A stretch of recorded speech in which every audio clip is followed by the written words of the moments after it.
hingga bagian-bagian tubuh suaminya dipotong-potong untuk dimasak. Kepala John direbus, sementara daging dan bokongnya dipanggang layaknya steak.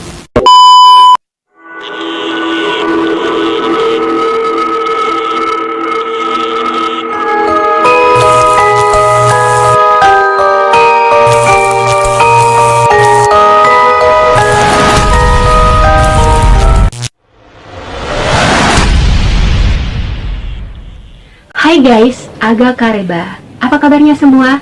And welcome back to my channel di segmen Char.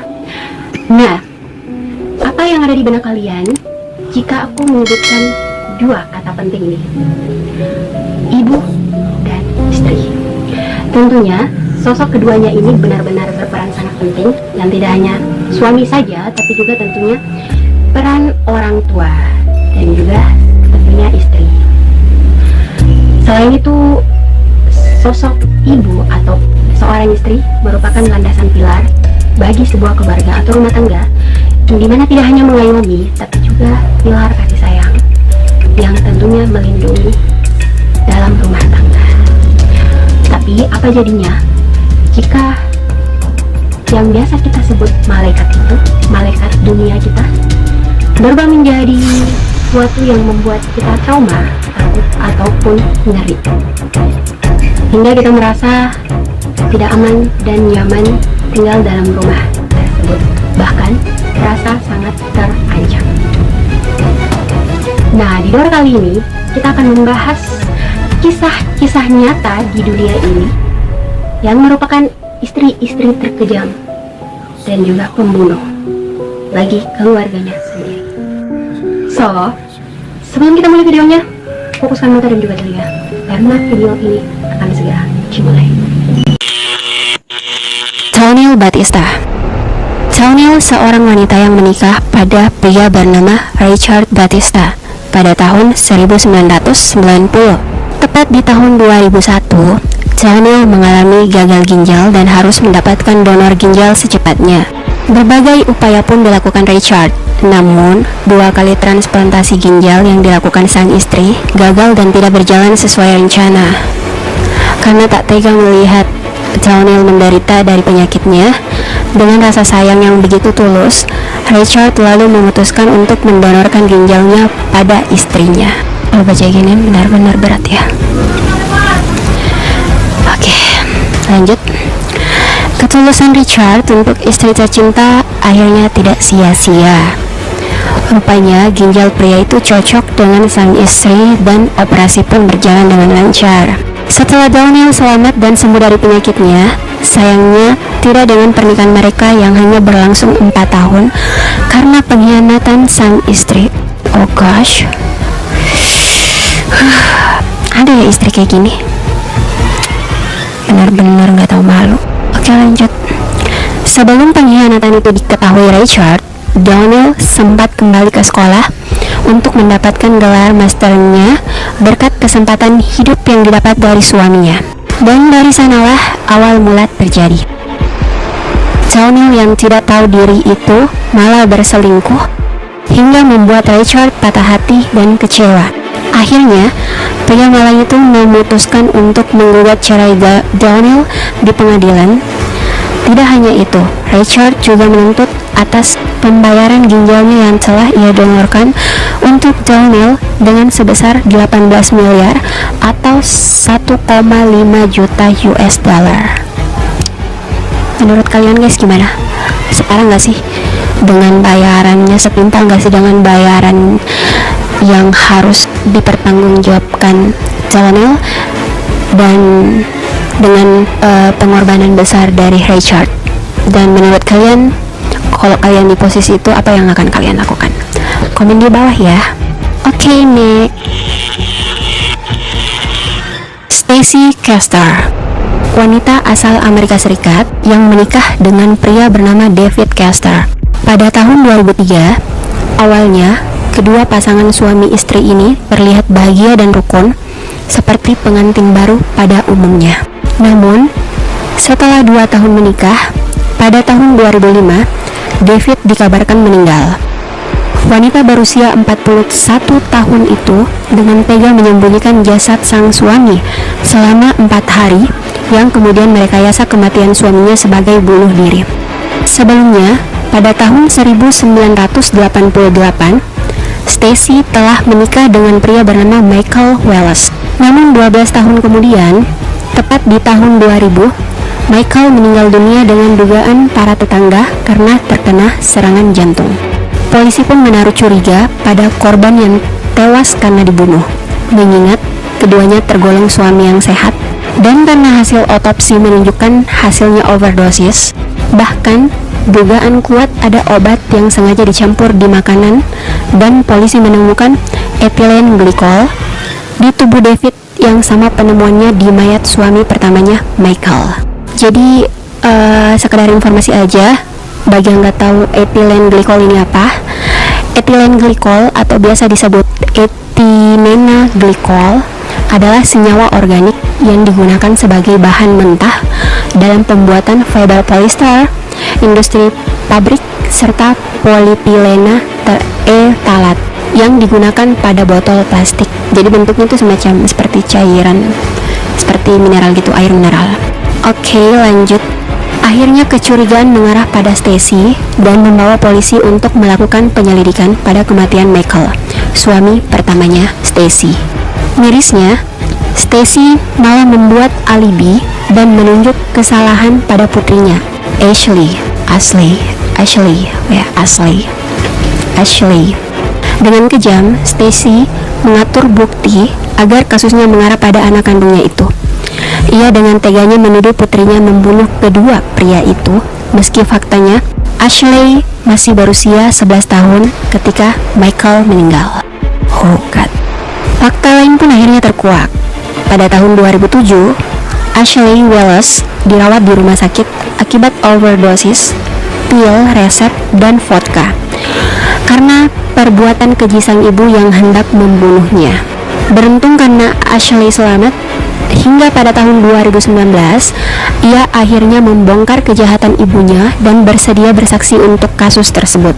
Stacy dihukum 50 tahun atas kasus pembunuhan David Castor, Michael Wallace, dan percobaan pembunuhan pada putri kandungnya sendiri, Ashley. Hingga akhirnya Stacy Castor dikabarkan tewas di dalam penjara pada tahun 2016 lalu karena serangan jantung. Wow, kasus ini benar-benar berat ya, aku rasa.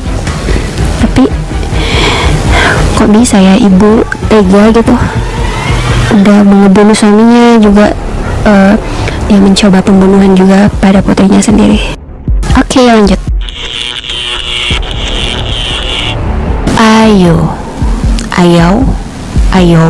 Ayu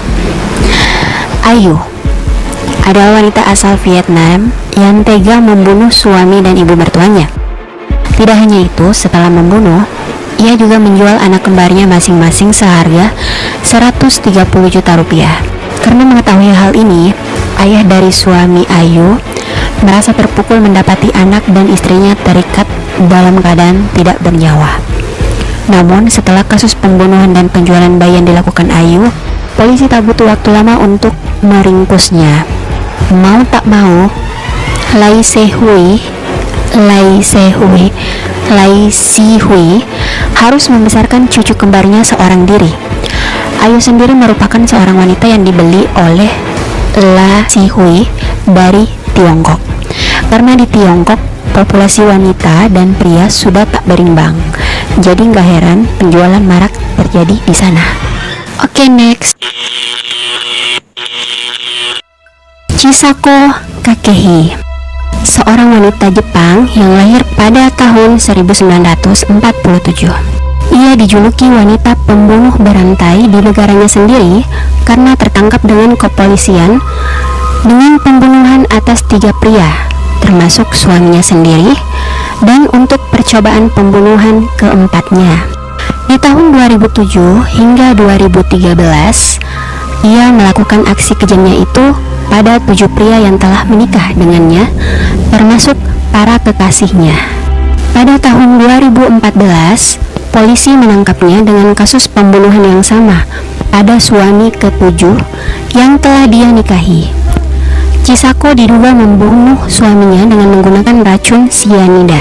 Kurang lebih selama 20 tahun terakhir, Chisako telah mengumpulkan kekayaan dari mantan-mantan suaminya yang telah ia bunuh dengan total mencapai 83 miliar rupiah. Setelah diselidiki polisi, suami keempatnya bernama Isao Kakehi sakit secara tiba-tiba dengan nyawanya tak bisa diselamatkan. Bahkan, lelaki malang itu meninggal hanya setelah 2 bulan menikahi Chisako. Karena hasil otopsi yang dilakukan menunjukkan adanya kandungan cyanida yang sangat tinggi terdapat di tubuh korban. 3 bulan sebelum meninggalnya Isao, kekasih Chisako yang berusia 75 tahun juga jatuh sakit dan meninggal secara tiba-tiba setelah makan malam dengan wanita berdarah dingin itu.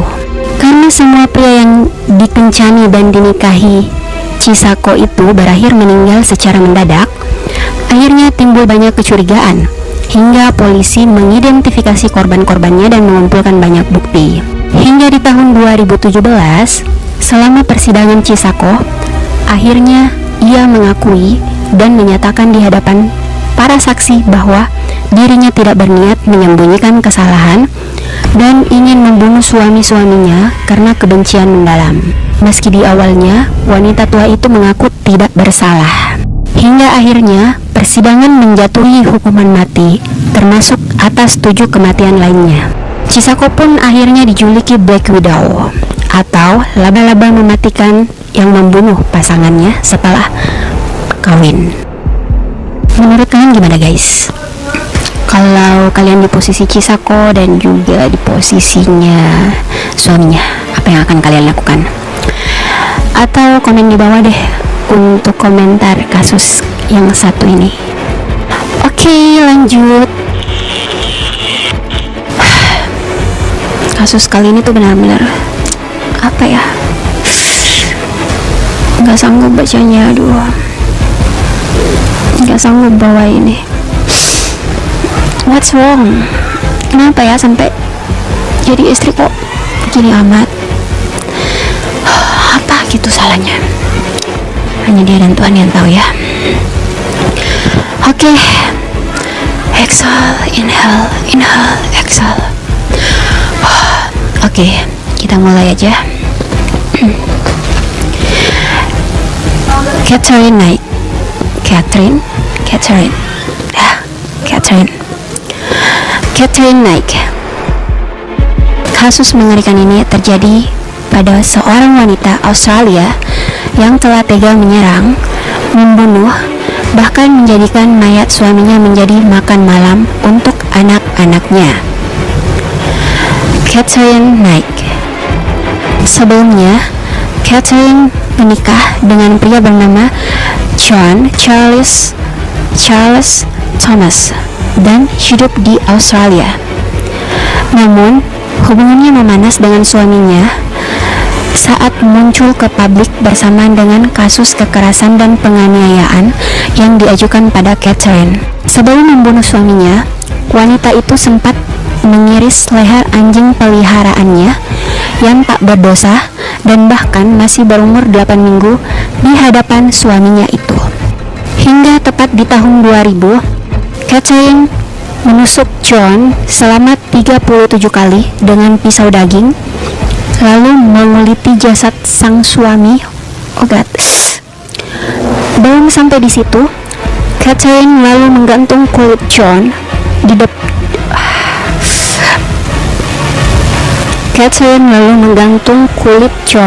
dapur rumah mereka.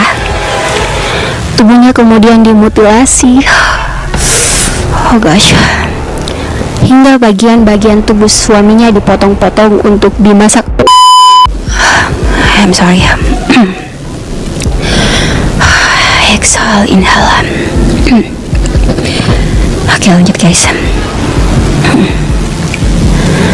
Tubuhnya kemudian dimutilasi hingga bagian-bagian tubuh suaminya dipotong-potong untuk dimasak bersama sayuran dan saus. Kepala John direbus, sementara daging dan bokongnya dipanggang layaknya steak. Oh my gosh. Oh god. Oh, nggak kuat. Sorry guys. Setelah memasak tubuh suaminya itu, Catherine berencana menghidangkan menu mengerikan itu kepada anak-anaknya. Beruntung, sebelum anak-anaknya pulang ke rumah dan memakan masakan itu, polisi berhasil meringkus aksi keji Catherine. Wanita psikopat itu akhirnya dijebloskan penjara dan menjadi wanita pertama di Australia yang dihukum penjara seumur hidup tanpa pembebasan bersyarat. Aku baru bisa nafas guys setelah baca ini. Berat banget. Menurut kalian gimana kasusnya? Komen di bawah ya. Perutku sampai mual loh. Oke, next. Kali ini ada kasus dari Vicky Lowing yang berasal dari Australia. Ini berbeda dengan kasusnya Catherine. Kalau Catherine kan membunuh, kalau ini dia berkhianat. Oke, kita mulai aja.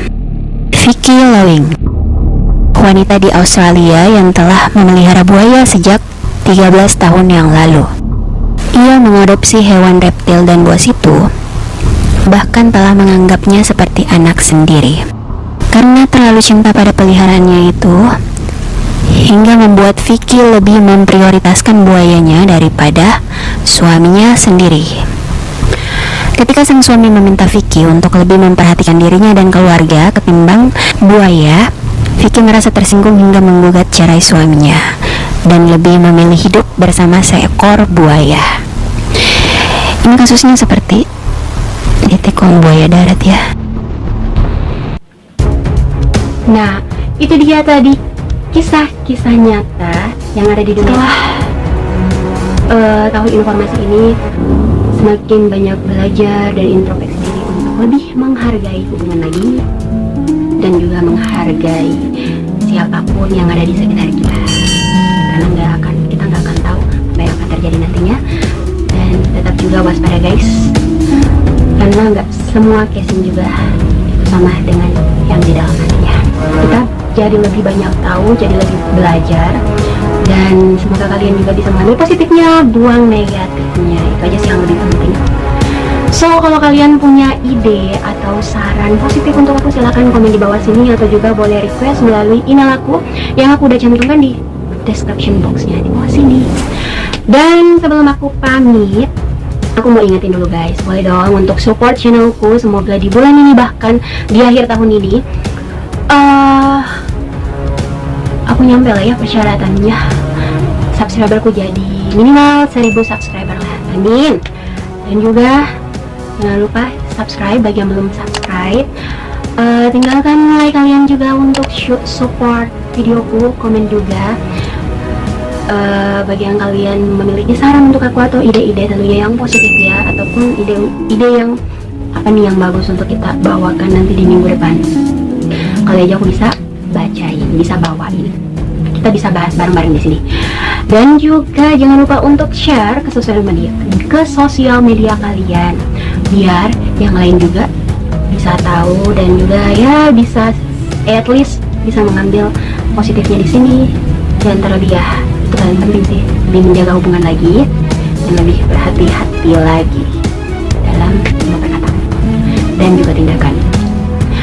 Dan juga apa lagi ya, aku nggak sabar sih untuk ketemu minggu depan dengan kalian semua. Jadi semoga kita bisa berjumpa lagi di segmen-segmen selanjutnya yang tentunya pembahasannya lebih seru, lebih menarik, dan lebih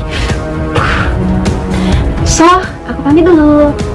Terima kasih yang sudah mampir di vlog segmen Doornya Julian. Bye bye.